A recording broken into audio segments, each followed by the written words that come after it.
আর যদি যদি আপনি এলিমেন্টারি পরেরটা কি, এখন সে উন্নতির দিকে যাবে। এলিমেন্টারি পরের ধাপ ডেভেলপিং, ডেভেলপ করবে মানে উন্নতি যাবে। ডেভেলপিং ডেভেলপ পিআইএনজি, ডেভেলপিং মানে হচ্ছে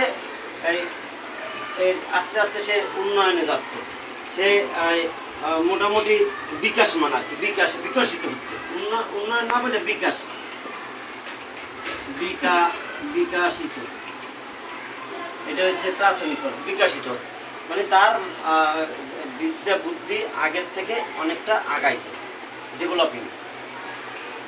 তারপরেরটা কি, মানে 2 ঘর পূরণ করবেন, এই যোগ্যতার 2 ঘর পূরণ করবেন। এই যে এখানে যোগ্যতা আছে না, কতগুলো ঘর যোগ্যতা আছে আর কতগুলো ঘর দেওয়া আছে, প্রত্যেকটা ঘরের এক একটা ফিল আপ করতে হবে।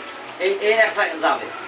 তাহলে বাংলায় আছে 5টা যোগ্যতা, ধরেন আপনি 5টা যোগ্যতার পরীক্ষা নিয়েছেন, মানে মূল্যায়ন করছেন।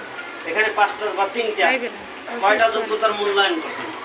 কোনো কোনো সময় বাংলা 8টা যোগ্যতা, সর্বমোট বাংলায় শেখছে 8টা যোগ্যতা। 8টা যোগ্যতারই আপনি মূল্যায়ন করতে পারেন, অথবা আপনি যেটুকু করেন একটা যোগ্যতা